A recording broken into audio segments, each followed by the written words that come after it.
Hello, everyone, and welcome to Business Spotlight. I'm Mark Hunter of Action Coach, Aberdeenshire, Brenda Hector, and today I've got James Findlay of JG Findlay Improving Your Environment. James, thank you very much for coming on the show today. Really appreciate it. No, thanks very much for inviting me, Mark. It's good to be talking to you this morning.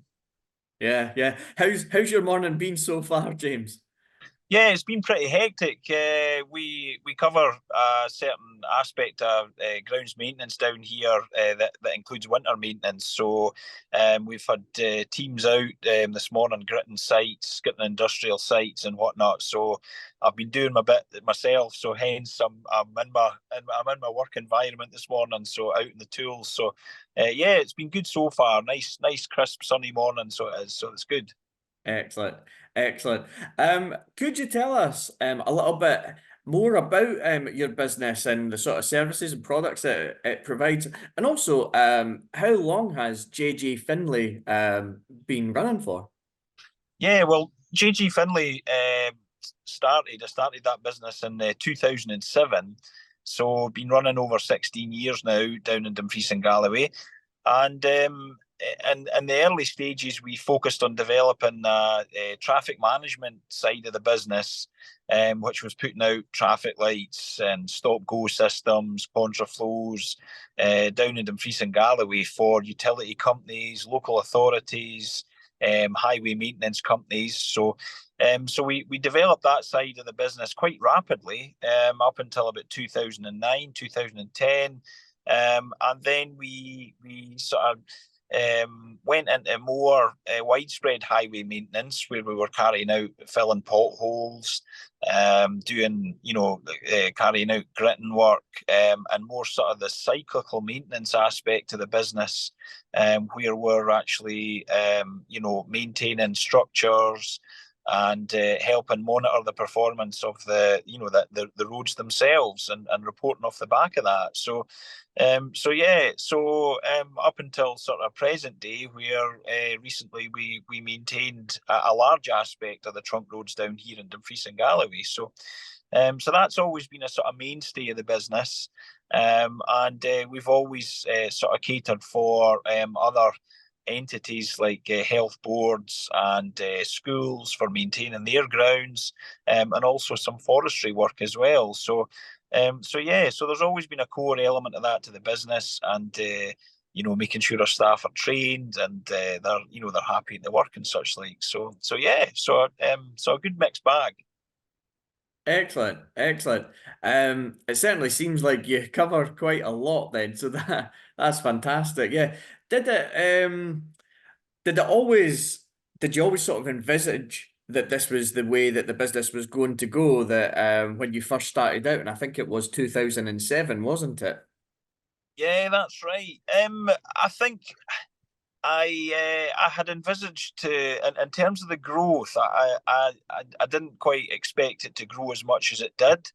I think when you're based rurally, you have to be quite agile and adaptable, and you have to take advantage of opportunities when they come along, because there's just not the sort of activity in rural areas that there is maybe in more populated areas. So there has been things that we've probably taken on that I didn't quite expect, which was a big learning curve, and it was good building teams, around the delivery aspect of those contracts. So yeah. Yeah.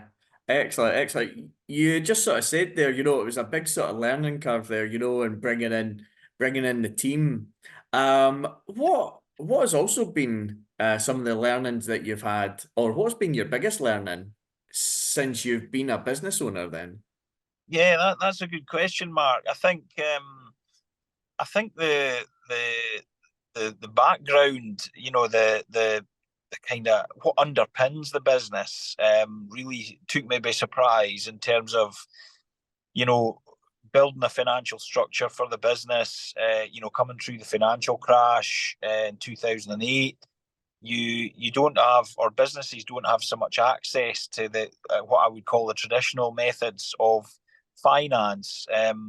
So that was a learning curve, making sure that the business navigated through that, and it had the correct financial underpinning to see it through, frontline delivery. And I think changes in legislation, changes the way, changing aspects of procurement, keeping up with all those, and general health and safety legislation, which is fantastic. That it's there to protect everyone and keep people safe. And also, I think the introduction of looking after everyone's mental health, looking after each other on that side of things. I think introducing that to and the working environment is great as well. So it is for everyone's well-being. So yeah, those are the sort of main things I think learning wise that have been great. Yeah, yeah. Over that time, you've had to learn and adapt and go with all the changes that sometimes are internal and external. You talked about the financial underpinning, mental Yep. health, to name a couple of things there that you just said. So, you're obviously keeping up to date and doing a lot of reading and learning yourself for the importance of your business. What does learning about, or I don't know if you've done any learning about your industry within the next 5 years and how that might look? How or how does it look in the next 5 years for your business? Yeah, I think with the changes in the availability of labour and the capability of upskilling, and making sure that we bring in contracts that have longevity that allow us to plan. I think that the outlook, it's not doom and gloom, but I wouldn't say it's all roses either. Mm. I think there needs to be a bit of a spotlight on the medium to small enterprises, whether that's through direct procurement from like some local government or central government, or working closer with tier one contractors, especially in our industry. And we have had some success stories with working closely with tier ones. And we'd like to see that element being brought to the fore, because a healthy small business community benefits everyone. So yeah, I think there's challenges ahead, but I think we have the experience to get through those, and yeah, the outlook's sort of fair to medium, I would say. Hmm. Yep. Yeah.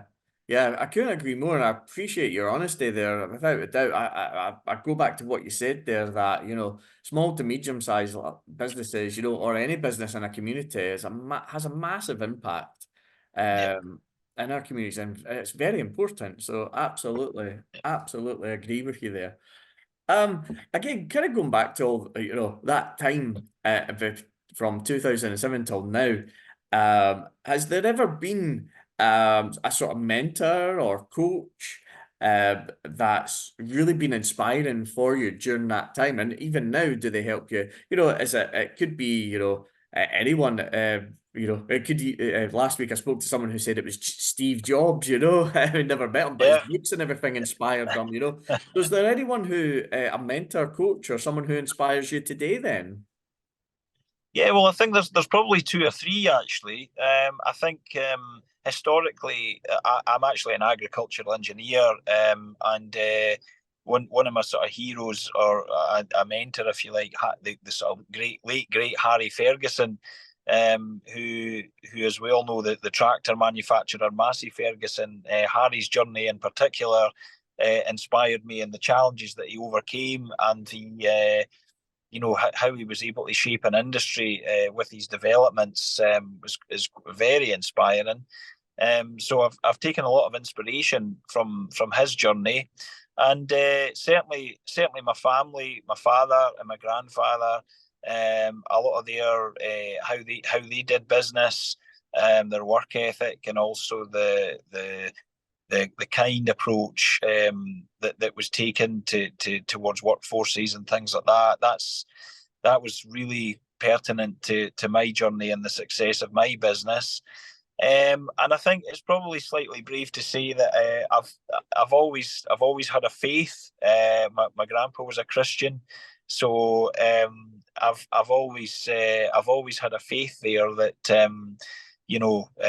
what's meant for us will not go by us.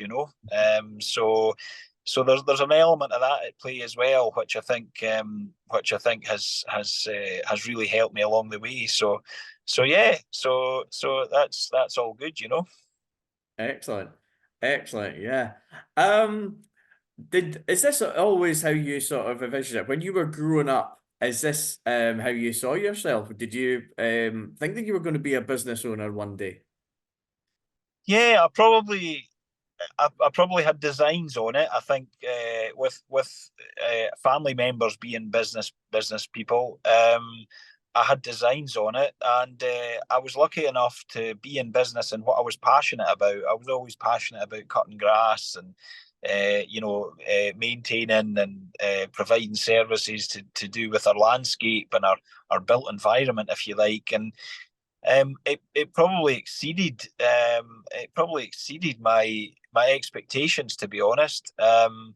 And that's a good thing, because you never quite know. Sometimes you can be drawn into thinking what can go wrong, but actually, it can actually exceed your expectations, which is really tremendous if you have the time to behold that. It's really great. So yeah, so it's probably exceeded them, to be honest. That's great to hear. Great to hear that your business has exceeded your expectations. That's brilliant. Go back to when you were younger. Were you one of those kids like me who were pushing their lawnmower about the streets and knocking on doors saying, "I'll cut your grass for a couple of quid" or something like that? That's what I used to do. Did you ever do that yourself? Well, I was fortunate. Where I grew up, we were sort of about a mile out our local village, and there was a large expanse of grass that kept me busy sort of all summer. And I just sort of honed my skills there, if you like. That's where my apprenticeship was served. So, and it's funny when you look back, because we had sort of varying degrees of cut. There was the fine finished lawn, and then there was your rough stuff amongst the trees. So I was lucky enough to benefit from my family having these tools and being able to hone my skills, as I say, and then it all sort of blossomed from there. So yeah, Brilliant. Brilliant. James, it's been an absolute pleasure having you on. And I'd just like to ask one last question. Um, if you could give your 18-year-old self any advice, what would it be? I think just to trust that it'll all be okay. Just take that risk, and do your best, and yeah, just keep going, persevere, and yeah, it'll all work out how it's meant to in the end. Brilliant, brilliant. I even think anyone who's watching this will take that as advice as well. Anyone going into Yeah, a business venture for themselves is to know just give it all you've got. Just what you've yeah. said there. Give it your best. Absolutely, absolutely. Some great advice there. So, James, thank you so much for coming on to the Business Spotlight today. We really appreciate it. And yeah, it's been an absolute pleasure speaking with you. Thank you. Likewise, thanks, Mark. Thanks for the opportunity. Thank you. Oh, no problem, no problem. Thank you very much for watching Business Spotlight. I'm Mark Hunter. We'll see you again. Thank you.